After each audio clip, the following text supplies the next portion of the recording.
Kandy Lake, known as the Sea of Milk in Sinhalese, is a serene oasis nestled in the heart of the city of Kandy.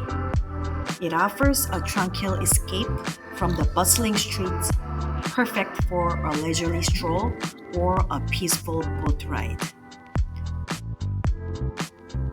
Surrounded by lush greenery and overlooked by the iconic Temple of the Tooth, Kandy Lake is a picturesque landmark that embodies the charm of Kandy.